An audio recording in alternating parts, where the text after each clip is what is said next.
Hi and welcome back to the channel. Tonight I'm posing the question, is it even possible to plan for retirement now? This is a question that many people who are approaching retirement are asking themselves. Government policies such as the removal of the winter fuel payments mean that many pensioners will now not get that financial safety net, which was originally introduced by the Conservatives as a temporary measure because of high fuel prices. And what they were really trying to do is to avoid paying a substantial increase to the state pension. The problem with the whole concept of the winter fuel payments was the fact that it was a temporary measure, and at some stage or other, it gave future governments the option to remove it. And so the Labour government decided to do that. That turned into a bit of a debacle. However, it is now not a universal benefit, but is going to be means tested, which means that millions of pensioners are now going to miss out. But that's not the only thing. That was the start when the government first came into power. Now we're hearing that there are lots and lots of other proposals that they're putting on the table to try and reduce the cost of pensions overall.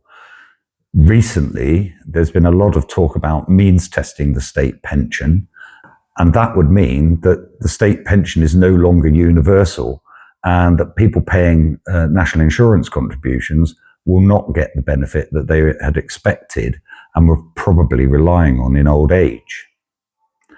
On top of this, there are changes or proposed changes to inheritance tax, including bringing pensions themselves into inheritance tax, limiting the amount of tax-free cash that people can take from a pension pot, along with the freezes on lifetime allowances relating to how much you can actually save into a pension, the ongoing freezes to tax thresholds, which are drawing more pensioners into paying tax even for small amounts of pension money, potentially changing the tax incentives for saving into company pension schemes, consistent rises to the state pension age, plans to make pension companies set aside some of their reserves to allow the government to invest in risky projects, and the list goes on and on. And it really does seem that the government have it in for pensioners. So many of the proposals that they're making seem to be focusing on making things more difficult and worse for pensioners in general. These actual or potential policy changes simply confuse and worry people, encouraging people to make rash decisions that are not actually in their interests. Constant doubt and uncertainty leads to a lack of stability that threatens the well-being of people for decades to come. This affects everyone, those already in retirement, those approaching retirement, and those who are 10, 20, or even 30 or more years away from retirement. It also affects those that are just starting out in their careers, as they have no idea what might be planned for them when they eventually get to the point of needing to start planning for retirement themselves. Good retirement planning is a lifelong endeavour, and the constant moving of the goalposts makes such planning almost impossible. Now, some of these proposals are not yet government policy, but they are proposals that are being considered. It seems to have become fashionable in the past decade for governments to leak information about proposed policy changes in order to test the water and gauge public reaction, often then choosing the proposal which gets the least negative reaction from the public. All this does, in effect, is create panic. And we have recently seen many people taking out their 25% tax-free lump sums out of their pensions early to avoid any potential limits being imposed on the amount that could be withdrawn. Some financial advisors are now advocating that pensioners should seek to spend their retirement pots in full before using other assets to fund their retirement because of potential IHT changes, which completely defeats the purpose of pension saving. On top of this, the government and the media seem to favour a divide and conquer approach to providing information and statistics, using propaganda to label people as boomers, millennials, Gen Z, or whatever title they need to separate people and pit their interests against each other. This has the effect of younger generations complaining about their responsibility to fund current retirees whilst not expecting the same courtesy for themselves during their own retirement years. In the same fashion, current retirees and those approaching retirement complain that the social contract between themselves and the government was that they would pay national insurance throughout their working lives in order to receive a state pension at the point of retirement. This social contract has been eroded by pushing back state retirement age and the expectation that people will be capable of working into their 70s and beyond. The threat of removing the triple lock, which ensures that state pensions keep pace to a certain extent with the costs of living, and the fact that pensions will soon break the frozen tax thresholds and all pensioners will be required to pay tax on the state pension for the first time in history, let alone any other taxable income that they might have. On top of this, people who are approaching retirement age complain that they have worked hard, been prudent, and accrued assets such as owning their own house through paying off a mortgage, especially during times of extremely high inflation in the 70s and early 80s, and are now being punished for doing what was expected of them. Taken together, all of these government suggestions lead to a complete lack of trust in the pension system. There is no trust in the state pension system, and with recent proposals, there is no trust that the government will not interfere with private pensions and other assets as well. This lack of faith caused by continuous speculation and government interference will quickly lead to people failing to invest in retirement savings at all, which will in turn lead to future governments needing to pay alternative welfare benefits to people who are no longer able to work. Why would anyone in their 20s, 30s and 40s accept continuing to pay national insurance contributions or bother paying into a workplace pension when they are still likely to face poverty in retirement? How does anyone begin to plan in the face of such instability? I don't know if we should be surprised at what is happening. The current means of paying for state pensions is based on a subscription scheme, where current workers pay a specific tax which pays for current pensioners on the agreement that they will receive the same benefits when they retire.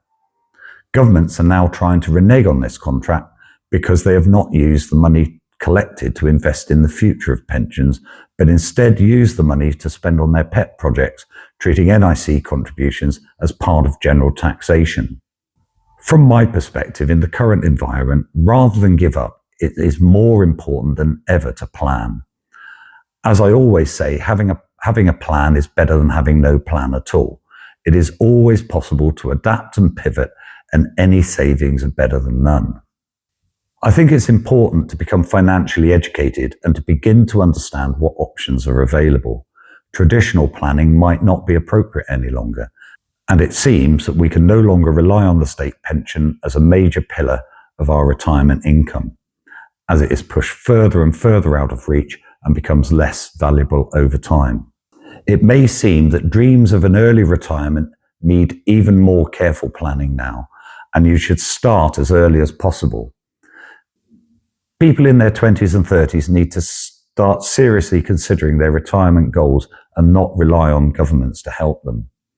It's ironic that governments are currently trying to find solutions to a crisis that they have created, and their proposed solutions are likely to lead to an even bigger crisis within the next 30 years and beyond. This is why the current government and all future governments need to seriously consider the impact of the policies that they are proposing. If they don't, then we will be facing a similar crisis to the one identified in 1942, when universal pensions were first considered, and they were finally introduced in 1948. To give you a brief history of UK pensions, the first pension proposals were discussed at the beginning of the 20th century, exactly because the majority of people who were no longer capable of working due to age and infirmity were actually living in poverty. This continued right up until the introduction of the National Insurance Act in 1946, which was implemented in 1948 as part of the 1942 Exceptional Needs Inquiry, which found that 70% of old age pensioners lack basic essential items such as adequate clothing and fuel, medical treatment, and a nourishing diet. People who've worked hard their entire lives, contributed through national insurance contributions, and possibly saved to buy a house or other assets deserve to be treated better. And they deserve to be treated with dignity and respect as they age, not to be stripped of those assets and left to struggle in the later stages of their lives. This applies equally to future generations who also deserve to be able to enjoy the benefits and rewards of their hard work later in their lives. It seems that with less than 100 years of the state pension beginning, the Ponzi scheme is beginning to collapse. I've included some of the sources that I've used in the comments below this video today, so if you want to check those out, then please do. I think the answer is that we can't rely on the government. The government are likely to change lots and lots of different things, trying to claw back money or save money on anything to do with pensioners. They're trying to get money from pensioner assets, as well as impacting on company pensions, as well as the state pension. So my advice would be to continue planning, to set aside as much money as you can, but seek financial education as the best way to be able to either invest your money or where to put your money to protect it in the best way that you can. And that advice would also be in terms of how you manage to protect your assets as well. It is becoming difficult, but it is possible to plan, and it is important to keep on planning wherever you are in your journey towards retirement. Thank you very much for watching today. I'd really appreciate your comments on the content today and what you think about planning retirement and what's happening currently.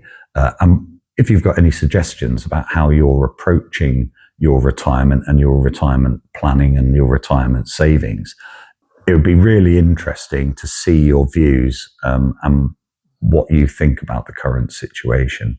Are you happy with it? Are you angry with it? Do you even understand why the government seems to be constantly attacking pensioners, believing them to be wealthy, when the reality is that the majority of pensioners are not wealthy, and those that do have some assets behind them have worked and paid taxes to build up that little nest egg over a whole working life. With governments changing retirement ages, constantly pushing them further and further away, with 10 or 15 years left before people would be affected by them, is an appalling travesty as far as I'm concerned. It doesn't give you enough time to change how you're approaching your retirement planning. It throws everything up in the air, and it's about time, personally, that governments stop interfering with pensions. Thank you for watching, and I'll see you in the next video.